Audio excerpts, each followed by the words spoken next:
and we can overanalyze, overthink. Sometimes we can be stuck in our own world and not realize lots of things are happening in other people's lives, but we can get stuck in our head and there can be this pattern. And I've talked recently about humans being pattern creators.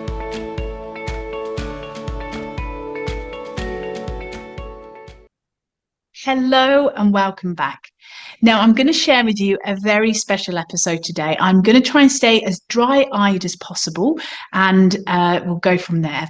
But I want to use today's episode as a bit different to usual, but it's going to be great because there's some wonderful life lessons that I want to share with you.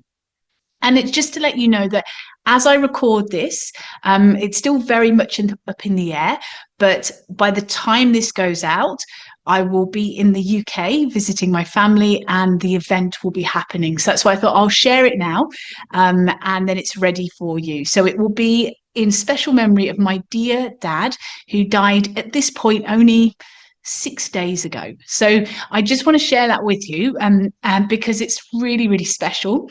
And I really want to share with you how it's been really insightful this week on many levels. So first of all, a huge thank you to everybody around the world for your wonderful, kind comments. I think many of you that have lost a parent or both parents know that that pain is so deep. It's something that's never experienced before. And so because of that, I really appreciate your lovely kindness for it. But also what I want to share with you is how with my wonderful dad, and there's lots of lovely memories, and it's been this week allowing lots of tears to flow and just to release all that stuff is so important. And a lot of my somatic work has been really insightful, looking at this state of my nervous system and seeing my family too in this situation. And that is that sometimes there are no words to describe it. It's just this feeling. So there's been many times where there's been howling, a lot of deep stuff from within, but that's to be expected. And if you have been through this, or you know somebody that is, it's good to let this stuff out. Some people may talk things through, but again, everyone has their personal style. I've loved hearing from people. When there's been little good times, I've had a little discussion. I've spent a lot of time sharing wonderful memories with my family and terrible jokes. I'll have to share a joke with you at the end of this episode of my dad. It was dreadful. He was known for his really bad jokes, but also his very infamous expressions.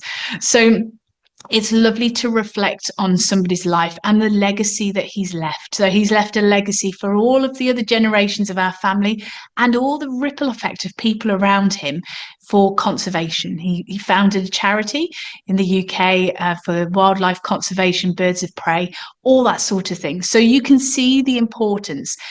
But what I want to do is, in memory of my wonderful dad, and as this episode goes out, it will be during the week of the funeral, so that's why I thought I'll share it now.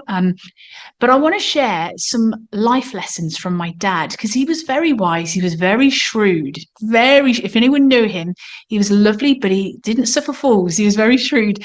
But I want to share a couple of little things with you that he used to teach us over the years about mindset.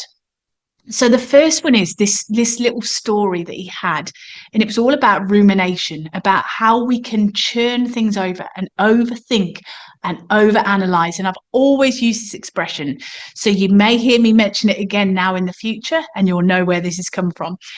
So my dad used to say, when we would get worked up about something, he'd go, "Don't take the lawnmower back." And we're like, okay, but let me explain that story if you've not heard of the story. So my dad could have made this up, I don't know.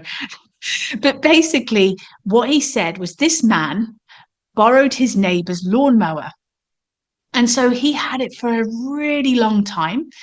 And his neighbours just saw him in the street and said, "Hey, when you're free, can you just drop the lawnmower back? I need it for my garden." And he goes, yeah, okay, sure. And off goes the chap.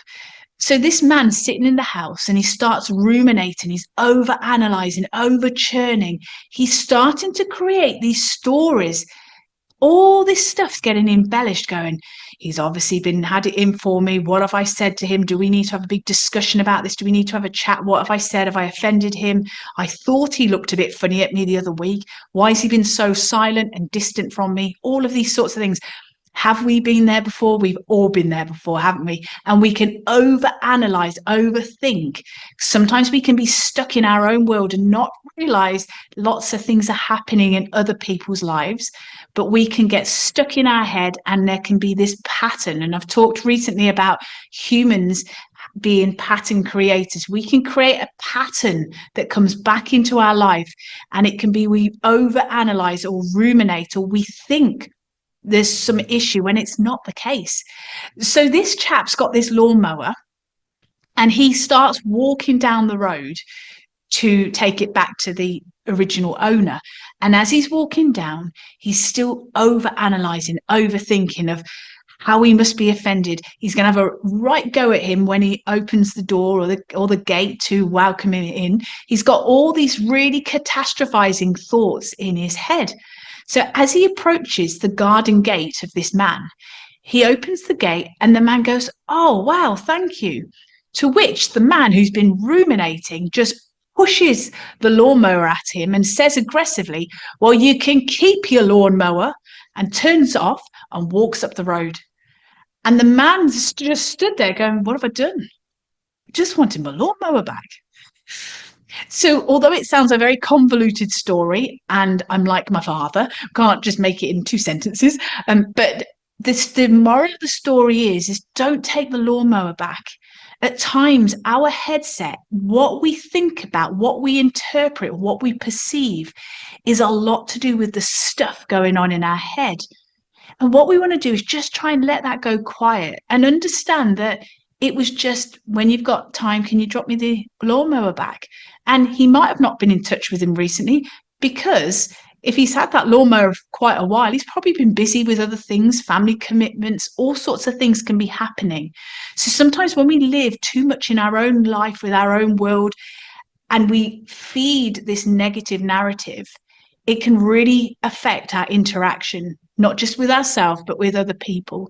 So for community cohesion, as well as for our own mental well-being, it's so important that we don't take the lawnmower back. So I thought that was really great. Don't know what your thoughts are on that.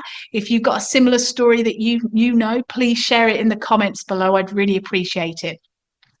Another life lesson I want to share with you is that my dad gave my husband and I this little pep talk before we left the UK in 2010, and we were moving our new life to Australia. And he sat down with us and he just said, "Give it a go."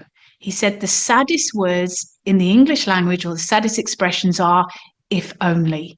He said, if you don't give this a go, you will come to the end of your life and go, "If only we did it."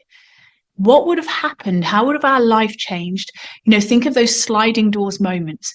What would have life been like?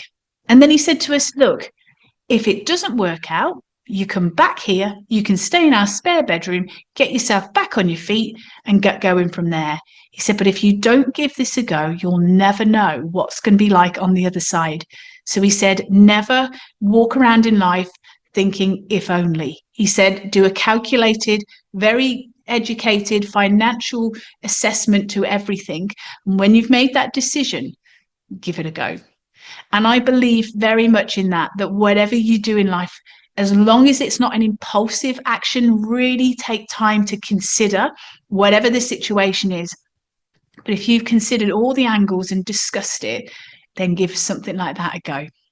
So I thought I'd share that with you. So we've got don't take the lawnmower back, and don't get to the end of your life saying if only.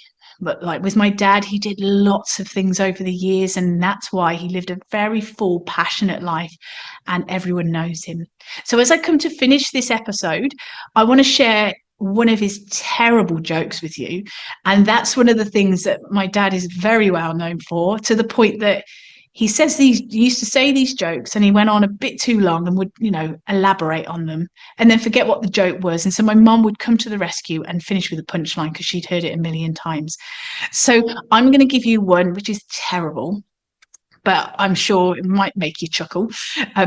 But my dad used to say, And you knew he was going into a joke because he'd be very serious. And he would say, I've heard there's a job going in a clock factory. And you go, oh, okay. I knew when to come in if there were people there listening. And he said, oh, okay. He said, yeah, so there's this job in the clock factory. And all they want you to do all day is just stand around and make faces. That's it. Terrible, isn't it? But hey, that's my dad. And so I thought, in memory of my wonderful dad and the lovely life we had, I just wanted to share that with you. And if you're watching this wherever you are in the world, my heart goes out to you. I was only saying to somebody the other day, when you lose a parent, you have greater empathy, knowing how that feels for somebody going through that. So I've done this episode because my dad was a larger than life character, and I wanted you to appreciate the larger in life character.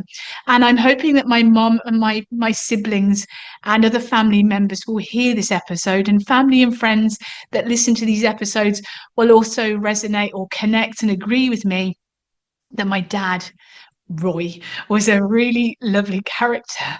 And I just wanted you to appreciate that. So in this episode, there's going to be no encouraging you to look at websites and anything like that. All I want you to do is just go to your nearest and dearest, give them a massive hug and a big kiss, and enjoy every moment with them while you can.